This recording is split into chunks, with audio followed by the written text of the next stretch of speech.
I'm Jess, and it's so great to be with you for a few moments today. Welcome to Kingston Standard Church, our online version. I'd love to invite you to connect with us online or in person. If you're in the Kingston area, come on out. We would love to see you. If you're limited to online connection though, not a problem. Just be sure to check out our website for at-home worship resources. But in the description box of this video, you're going to find the link to our website. As well, you can always follow us on YouTube and like us on Facebook, and be sure to subscribe to both so that you'll stay up to date on all the new content when it's posted. We have a variety of resources available to families and kids on both Facebook and YouTube, so if this is your first time joining us, or if you've been here before, we want to encourage you to go ahead and check that out. Because our mission is to equip families for the conversations that they have together to learn and grow and follow Jesus. And if you want to touch base personally, then feel free to reach out. You can send us a message on Facebook, or you can use the address below. So let's dive in and see what we're going to learn about today. All of us have had to deal with tests of some sort in our lives, whether they were at school, whether they were for certifications at work, whether they related to driving, wherever it was they were. Students in all of those settings, knowing that a test is coming up, often ask the question, will this be on the test? Now the implication is, well, if it isn't on the test, then maybe I can tune out for a little bit and maybe have a sleep in class. Or I can ignore these next few minutes if I don't have to remember it long enough to repeat it back to you. In my Intro to Psychology University class, someone asked that question of the professor, will this be on the test? And the professor's answer stunned the entire class. He said it's all on the test. As a matter of fact, in this year-long course, what you will experience is 4 separate exams. 2 of them will be midterms, 2 of them will be at the end of each semester. Each of those exams are 100 multiple choice questions, at which point everybody's kind of looking at each other going, okay, multiple choice, those are kind of cool. And then the kicker. He says, but you know what? All of the answers in the multiple choice are correct. One of them is the most correct. You'll have 3 hours for each 100 multiple choice exam to sort out which answer is the most correct on 100 questions. It was like everybody was silent and scared, and they didn't really know what to do at that particular point in time.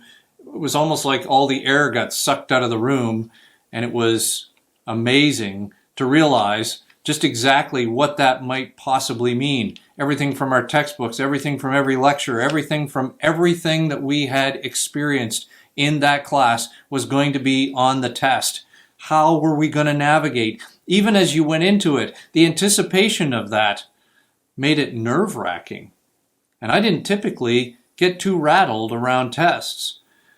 There were always times when I felt like I could have been better prepared for that kind of test. Now, if we get locked into learning our information first, then, God's toolbox might look a little bit wacky to us. When we're used to taking the time to learn all the information in advance so we can do well on the test, we tend to kind of cram it all in and remember it just long enough so that we can repeat it back for a little bit. This faith hack that we're discussing today is helping us to see that in faith, most often the test precedes the lesson.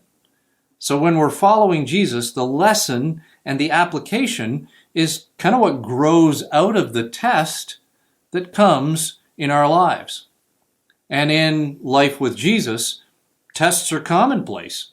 They tend to grow us, but they arrive a little bit more like a pop quiz than something that we can cram a whole bunch of information into ourselves and then kind of get ready to answer questions effectively. James actually goes to the length of calling these tests an opportunity. Check this out in chapter 1 of the book of James, verses 2 through 12. Consider it pure joy, my brothers and sisters, whenever you face trials of many kinds, because you know that the testing of your faith produces perseverance. Let perseverance finish its work so that you may be mature and complete, not lacking anything. If any of you lacks wisdom, you should ask God, who gives generously to all without finding fault, and it will be given to you. But when you ask, you must believe and not doubt, because the one who doubts is like a wave of the sea blown and tossed by the wind. That person should not expect to receive anything from the Lord. Such a person is double-minded and unstable in all they do.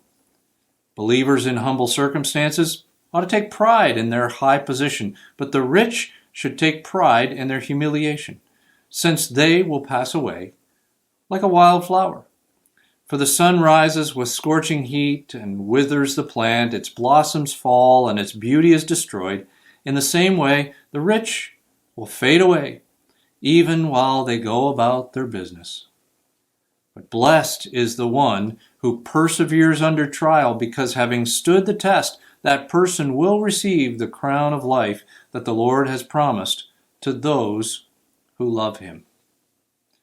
Now, James is helping us with our question, and that is, how do I be ready for the kind of tests that God is going to bring my way? Now, watch what he says here. He starts in verses 2 and 3 with talking about being thankful when we experience tests. Ultimately, he's telling us that it's important for us to open up.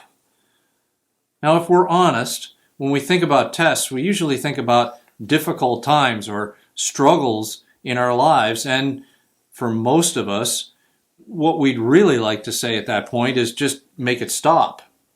Or maybe we ask, why is it that this is happening to me?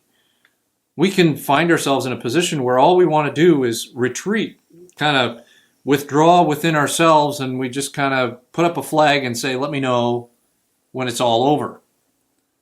Oftentimes, we can invest a lot of energy in philosophizing.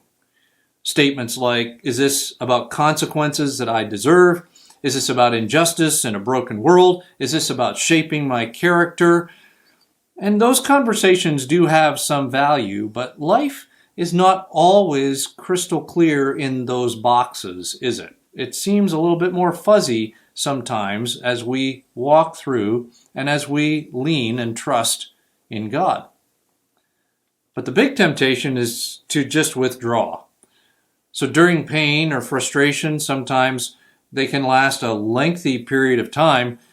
The temptation can just be to burn everything to the ground and start over. And people you've seen and I've seen have reacted against God, and in their desire to control, which all of us have, they end up pushing away from God and from people at the time that they need God and people the most. So James is helping us to see what is really most important here. In the time that we just want answers, in the time when we want the pain to go away, when the moment that you think that everything should just be done, in the moment that it would be easier just to press the reset button, it's actually the time to open up. Now, James is not saying at any point here that you have to love the process, but he's speaking about opening up to God. God, show me what I need to see. Help me understand this the way you see it. What can I discover about you? Expressing your confidence in God by saying, I know that you're good and kind and trustworthy, and I know that this is not about destroying me. Help me to open up to you, God. Ultimately, James is reminding us one of the ways to endure or to walk through wisely in a test is to open up to God. But secondly, he's also helping us to see in verse 5 that it's important for us to follow up. He talks in here about wisdom, and wisdom is something that we all want to live in. It says we should ask God for wisdom, who gives generously to all without finding fault. And it talks about what it means to be double-minded.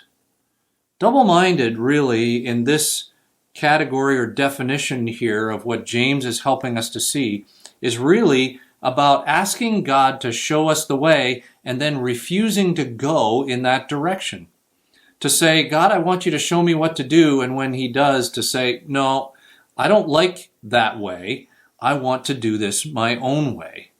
Ultimately, that is being double-minded, and it leads to instability, is what James helps us see. Because oftentimes in tests, the simple instructions that God gives may just be one-word responses. If you've ever been in a difficult time, you know sometimes God's response to us is something like wait, or give, rethink, start, stop, return, look, forgive, live, care, persist. Now, this is not about realizing that we all have questions, because we do. But it's about the struggle for control. When God directs us and it's not our way, sometimes we find ourselves in a wrestling match with him, saying, I don't want to go the way that you're moving. And as we've defined, that's really what it looks like to be double-minded and creating instability. So it's about following through on the challenges that God is laying out before us. Follow-up becomes about saying, I trust you, God, for your simple direction in these challenging times. When panic can be all around us, ultimately our quiet confidence in God, that God can be trusted and that he'll do all he's promised he will do, brings stability in our lives as we follow up with him. James also helps us to see that it's important for us to look up. There is a blessing for those who follow through and successfully make it through the tests that we find ourselves a part of in faith. Not only is there a blessing here, but there's an eternal blessing as well. But it's so easy to become so consumed in what's happening around us. In the moment that we find ourselves in, our head gets down and we start missing what God is doing. There was one particular place where we were working in a ministry position and the pastor resigned, and oftentimes in our group, when the pastor resigns, all of the pastors are called upon to resign, and so there's an opportunity for a new pastor to set a new group that would be working together with him. Well, in that setting, we found ourselves in a time where the church was restructuring, and so our job was, in fact, completed. Now, it was at an off time. Usually there's a cycle that's a part of the recruiting that churches look at, and they say in the spring we're looking for opportunities to look for new staff members. This was late in the summer. So it was out of the sync of when people were actually looking to recruit individuals. We had a house to sell. The question was, am I going to transition to another role in the same kind of line of work? We're working with teenagers. It was a late season change, as I mentioned. So here we are as a family, 4 children, 1 dog, and I have 1 wife, and we're trying to figure out how do we bridge this season and work our way through to this next stage.